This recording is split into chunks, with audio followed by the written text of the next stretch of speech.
dilakukan. Disampaikan oleh Pak Bupati bahwa sanksinya akan dinikahkan. Tapi kalau yang tertangkap ini punya istri atau punya suami, bagaimana kalau tidak setuju? Sanksi itu bukan dinikahkan. Karena namanya sanksi itu hukuman, itu biasanya berupa misalkan denda, ataupun penjara. Itu mungkin maksudnya dari hukum adat ya Pak Bupati. Nah, hukum adat itu kewajiban. Kewajiban masyarakat adat setempat untuk menikahkan jika terjadi hal-hal yang melanggar kesusilaan. Bukan sanksi itu namanya. Kalau sanksi itu berupa hukuman. Nah, apabila terbentur dengan hak-hak yang tadi saya kembangkan, misalkan hak seorang istri untuk berikan izin kepada suaminya melakukan poligami. Kalau misalkan tidak diizinkan, hak istri juga dong untuk memberikan izin. Dipaksa juga istrinya untuk mengizinkan. Nah, itu kalau kita melihat dari sejarah undang-undang perkawinan, sedemikian rupa Prof. Hazirin mengemukakan tentang bahwa harus ada izin dari istri. Mengapa? Perlindungan. Iya.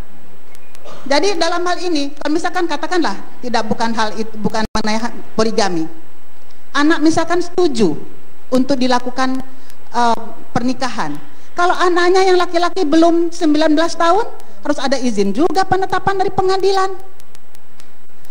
Beberapa yang mahasiswa saya melakukan penulisan skripsi tentang hal itu.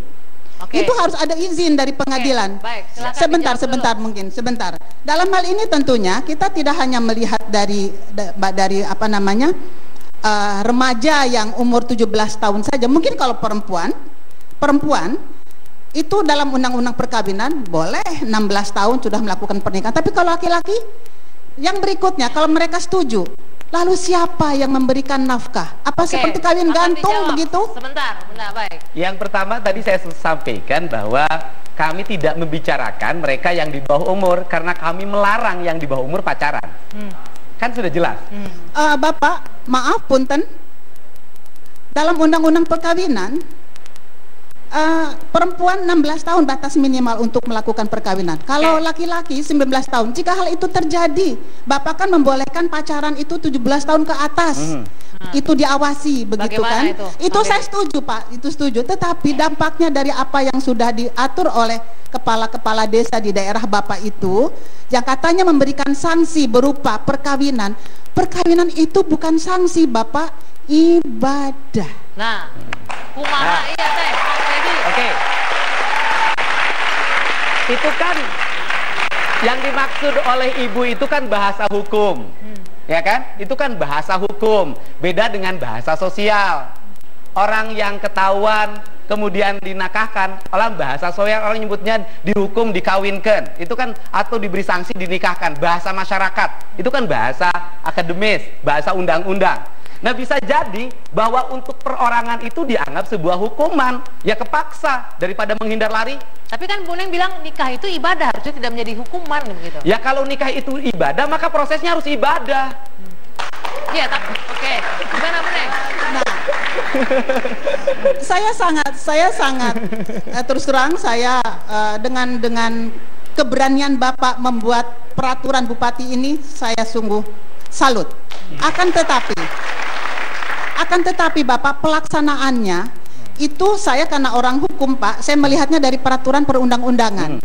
Saya sama sekali tidak apa namanya katakanlah tidak menolak hal ini, tetapi saya melihat keprihatinan Bapak hanya dari segi hukum, dampak-dampaknya. Katakanlah seandainya si perempuan itu terus hamil, dibatalkan oleh suaminya yang juga masih muda, lalu anaknya itu dikemanakan? Memang menurut hukum anaknya itu tidak berakibat bahwa dia itu tidak mempunyai ayah. Nah, dalam hal ini kita harus melihatnya tuh ke depan itu jauh lebih jauh lebih itu lagi Pak. Ibu kan bicara, nah sekarang orang terjadi ditemukan kemudian tadi hamil, bingung kan? Dinikahkan nggak boleh, bertanggung jawab nggak boleh. Hukum adat bisa mengambil salah satu. Kalau dari sisi hukum Ibu berargumentasi dibatalkan, kita mengambil kewajiban dia, sanksinya dalam bentuk denda, bahwa bagaimana tanggung jawab terhadap anak yang dikandungnya ke depannya bisa dibuatkan itu. Nah, itu yang saya maksudkan Bapak, maaf Bapak, itu yang saya maksudkan dalam hal ini harus ada persetujuan Bapak. Kalau sudah bukan sanksi, itu kewajiban. Kalau dalam hukum adat sebutnya itu harus nyari bapak, mencari bapak, begitu kan? Kalau misalkan hamil di luar nikah. Saya juga sependapat dengan poin bahwa apakah ini tidak jangka panjangnya dia menumpuk dan memicu pemiskinan di Purwakarta, karena anak-anak yang belum siap secara ekonomis, secara reproduktif dipaksa berumah tangga. Itu satu. Kemudian itu yang harus difikirkan. Jadi tidak membuat generasi menjadi lebih baik.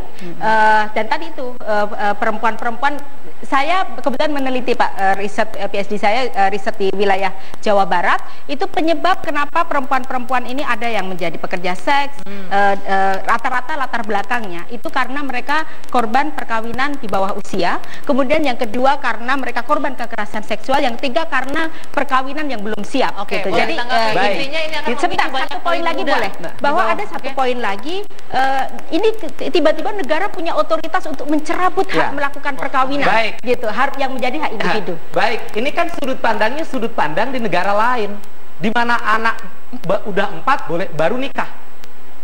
Enggak, pertanyaannya sederhana tadi. Bukan haknya menjadi hak individu. Itu ini sudut pandangnya itu saya lihat. Yang kedua, kalau tadi dikatakan bahwa, saya katakan ini kan bagian untuk edukasi pendidikan. Mereka yang belum memiliki kemampuan ekonomi, mereka yang belum pendidikannya belum selesai, mereka yang belum punya kecukupan umur, jangan dulu. Nah, justru itu tadi katanya. Ini kan bagian pencegahan. Yang dikatakan bagaimana ketika tertangkap dia belum cukup mampu ekonomi tapi dipaksakan dikawinkan. Kalimat terakhir beliau sangat tepat, Bu. Terakhir tadi.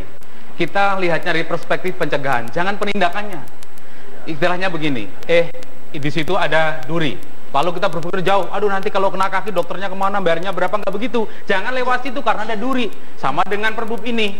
Di situ ada warning, ada peringatan. Anda kalau melanggar itu berbahaya. Lihatlah pencegahannya. Saya akui itu. Cuma saya melihatnya ke depan. Keefektifan dari peraturan yang Bapak buat. Oke, efektif atau tidak, dan bagaimana dampaknya, Bu Neng, nanti kita lanjutkan ya. Kita jeda dulu sejenak. Debat akan kembali sesaat lagi. Nanti kita masuk ke sana.